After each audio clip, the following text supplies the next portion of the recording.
Good morning, everyone.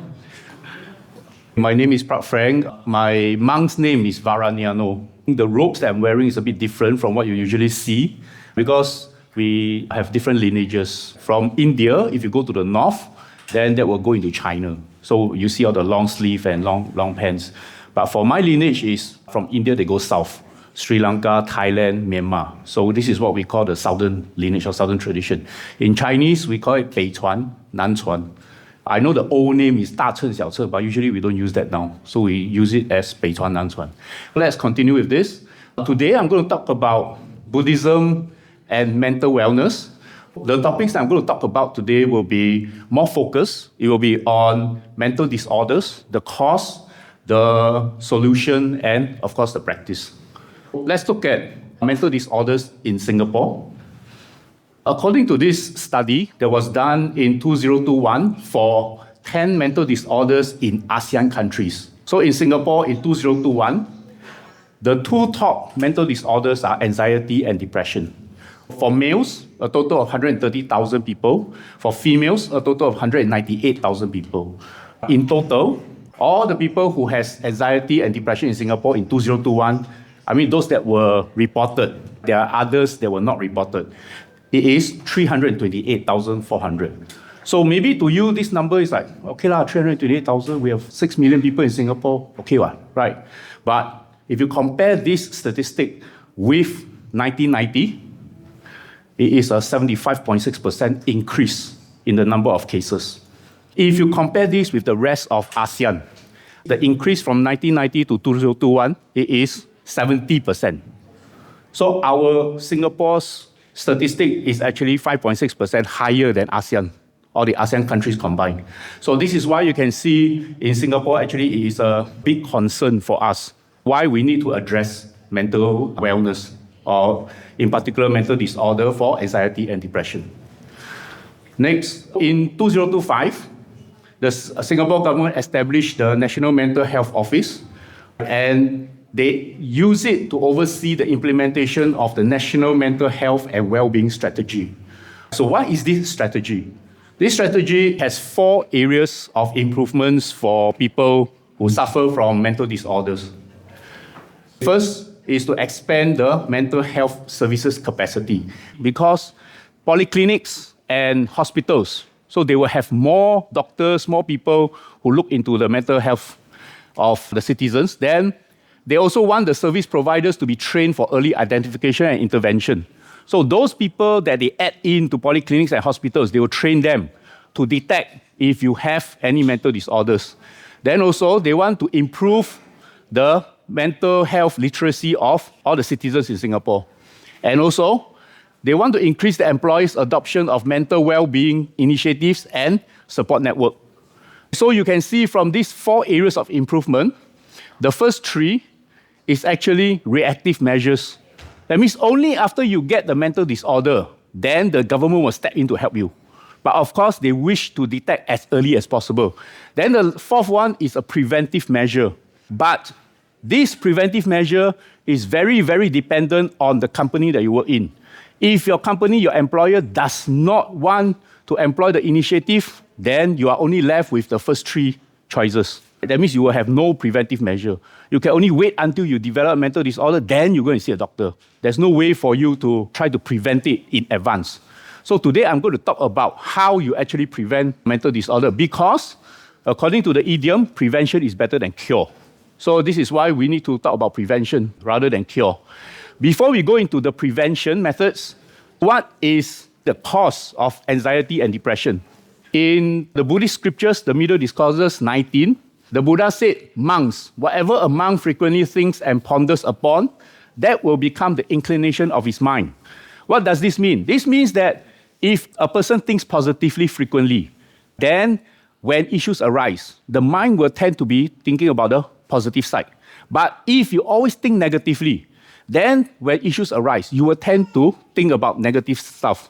So this is what the Buddha says. And what about research? According to this paper, Mindfulness in Mood and Anxiety Disorders in 2017, the research says that in this study on emotional regulation difficulties and psychopathology, rumination was found to be associated with symptoms of anxiety and depression. The word that I bold there, rumination, what does it mean? Rumination in psychology, it means excessive, repetitive thinking focused on the same, usually negative idea or theme. That means this coincides with what the Buddha mentioned. The Buddha said that if you always think about negative things, then when issues arise, you will also think about negative things, right? So this is also according to the research which says the same thing. And in Buddhism, there's another term for it. This is what we call restlessness and remorse. Restlessness means your mind is always thinking about something. It does not stop. Sometimes even you sleep, you also dream and dream and dream and you cannot sleep properly, right? But today we are more concerned about the second word, remorse. Remorse means you have done something that you regret. This is usually what happens with people with anxiety and depression. They keep thinking about the things that they have done wrong. Or maybe they didn't do wrong, but they keep thinking about it, and that is what remorse comes in. Now that we have known the cause of it, what is the solution? The solution for anxiety and depression, according to the same research, they said the finding of the literature review consistently linked mindfulness to lower rates of depression and anxiety and greater well-being. So the keyword here is mindfulness. Then why? Why does mindfulness help?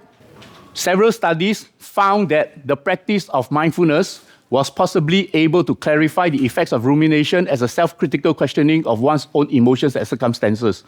Okay, this sentence is very long, so let me explain further. Usually for anxiety and depressive people, they will tend to think that it's their own fault when something happens, when they have negative experiences. So this is why when they continuously think about it, and then they keep playing the incident over and over and over in their heads, they will spiral down a very deep abyss of darkness. And their self-critical thinking will make them feel that they are to blame for whatever happened. So this is what this sentence is talking about, and practice of mindfulness is able to clarify. How does it clarify? The study says that mindfulness involves non-judgment, which may help ruminators distance themselves from this self-critical questioning, thus reducing the effects of depressive and anxiety symptoms. That means when you practice mindfulness, you are able to look at your thoughts without any judgment. You don't judge whether it is your fault or other people's fault. You just look at it. And when you do that, you are able to distance yourself away from the thought. So this is very common where we always think that we must act upon our thoughts. Whenever we think of something, we must do something about it, which is not true. If you practice mindfulness, you will realize that a thought is just a thought. It does not mean that every single thought that comes to your mind, you must act upon it, or this thought belongs to me. It's not the case. Sometimes the thought comes and then it just disappears after a while if you ignore it. For people with mental disorders, they will tend to cling onto the thoughts and they are unable to let go. And this is why they drop into depression or anxiety. So what is mindfulness? In psychology, mindfulness means being aware and attentive of the thoughts and emotions at the present moment without judgment. That means you don't think about the past, you don't think about the future, you only think about this present moment, what are my thoughts and emotions, without judgment. This definition is taken from Buddhism. They adopted the definition from Buddhism, but they only adopted half of the definition because psychology is only concerned about the mind and the feelings. In Buddhism, this is the full definition. We are aware and attentive of the thoughts, emotions, the bodily actions, and the Buddha's teachings like morality and mental development. So they took away two of the definitions, which is also very important. Why? Because you think doesn't mean you don't do. Sometimes you think and then you do, and then the action causes you issues, a lot of trouble. That's why we also have to be aware of what we say and what we do and what we think. So 3 aspects. Then also the Buddha taught us about morality. That means in Chinese, 道德, we need to act with morals. We cannot say that just because we want to achieve something and then we don't care about harming this and that and then we just do it just for the end result. So morality is also very important in Buddhism. The rest is the same, being aware and attentive and then at the present moment without judgment. In other words, to put it very simply, when you eat, you just eat. When you sleep, you just sleep. How many of you can do that? Let me ask this question. How many of you, when you eat, you must watch TV, you must watch your handphone, you must watch social media, put the phone in front of you, and then you, like that. How many of you? A lot, right? Then, when you sleep, how many of you, before you sleep, you must scroll social media lying on your bed? Or listen to ASMR, then you can fall asleep. If you don't listen, die, you cannot sleep already. How many of you? Right? Am I describing your life? So, mindfulness will actually help you to learn to just focus on what you're doing at the present moment. If you're just eating, just eat. You do not need any other distractions. When you want to sleep, you lie on the bed, you will just go and sleep. No other distractions. So mindfulness, how to train it? The most effective way of training mindfulness is through meditation. There are other methods, but the most effective way is through meditation. So now we go into the practice for mindfulness. In the Connected Discourse 47.19, the Buddha says, looking after yourself, you look after others. And looking after others, you look after yourself. How do we do this? First, he says, and how do you look after others by looking after yourself? By development, cultivation, and practice of meditation. Like what I mentioned just now, we need to learn meditation. Second, and how do you look after yourself by looking after others? You need patience, harmlessness, kindness, and sympathy. Why is this so? Because of the proverb, kindness begets kindness. When you are kind to people, most of the time people will also be kind back to you. If you start off by shouting at people, what will you get? People will shout back at you, very simple, right? But if people shout at you and then you say, calm down, let's talk things over, then usually they will calm down a bit. Maybe not fully, but calm down a bit. So this is what it means. And the meditation method that I'm talking about is called divine dwellings. In Buddhism, the Buddha taught 28 different types of meditation methods. I'm going to introduce 4 of them. 4 very important meditation methods. And 4 of them consist of one set. This set is called divine dwellings. Why is it called divine dwellings? Because you will be learning how to do kindness, compassion, altruistic joy, and equanimity. Is this important? In society, we don't even talk about religion or anything. In society, is this important? It is, right? For social cohesion, for your own personal life, family cohesion, and all the relationships, you need these 4. Then, a very unique way of training for these 4 meditation methods is you need to do it to yourself and others. Because usually when we say, be kind, usually we will think, be kind, that means be kind to other people. But have we ever thought about be kind to ourselves? A lot of times we ignore that fact that we need to be kind to ourselves. And when we say be compassionate, we will think, okay, I help other people, help her, help him. But have we thought about helping ourselves? So this is to address the fact that a lot of people with anxiety and depression, they are unable to help themselves because they keep thinking about other people. Some people may say, how come so selfish? You be kind yourself, be compassionate to yourself. Isn't that selfishness? Actually, it is not. How many of you never take airplane before? Never travel before? All take airplane before, right? You're going to the airplane, what do they announce before they take off? When there is oxygen mask drop down, what should you do? You take care of yourself first before you take care of your child, right? They always announce this, right? Why? Because when anything happens on the plane in high altitude, you only have 30 seconds before you faint due to the loss in air pressure, loss in oxygen and everything. In 30 seconds, if you are unable to put the mask on your child and yourself, both of you are going to faint. And you may die in that process. So, you take care of yourself so that you do not become a burden to other people when you are trying to help other people. So this is the same case.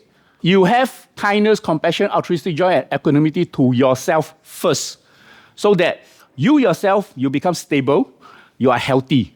Then you go and help other people. You show your kindness to other people, compassion to other people, your altruistic joy to other people. Then in that way, you are helping others, and then you're helping yourself as well. If you do this divine dwellings meditation, what are the effects? First, kindness. You will reduce self-criticism and negative self-talk if you do it to yourself. If you do it to other people, you will have less ill will towards other people. You will not be so angry towards other people. You will not think that I want to scold other people. Instead, you will think that maybe the way I talk, if it's nicer to other people, they may listen to me. And also, like I said, very important, You will have less self-criticism and negative self-talk. You will not always think that everything is your own fault. That is very, very particular to people with anxiety and depression. Second, compassion. Reduces isolation by connecting with others' experiences. And let me tell you a story. In Buddhism, there's one story whereby this woman called Kisa Gotami, she lost her only child. Her only child died. And she went hysterical. She carried the baby and then she went to everyone and she asked, can you help me revive my baby, revive my baby? She was so upset. And then finally she went to the Buddha. And the Buddha told her, I can help you to revive your baby. But you need to do one thing for me. Go and find a mustard seed from a house that does not have anyone who has passed away before. Think about it. Is it possible? Because she was already hysterical. So she went to the whole village, all the houses she go and find. By the end of it, when she came back to the Buddha, she calmed down. She realized that every single family or every single house, there is someone who has passed away before. It can be the elderly, it can be a young person, it can be the father, the mother. Someone has passed away before. So she realized one thing. Misfortune does not only befall onto me. Everyone suffers the same thing. When we go through hardship, everyone will also go through hardship. When I encounter negative experiences, people will also encounter negative experiences. Then she realized that whenever anyone encounters any negative experiences, it's not personal. So this is why the Buddha asked her to look for the mustard seed, to help her realize that this is just the way it works. And with that, she managed to overcome her hysteria. And then after that, she became a nun because she lost her family, lost her child, and then she became liberated.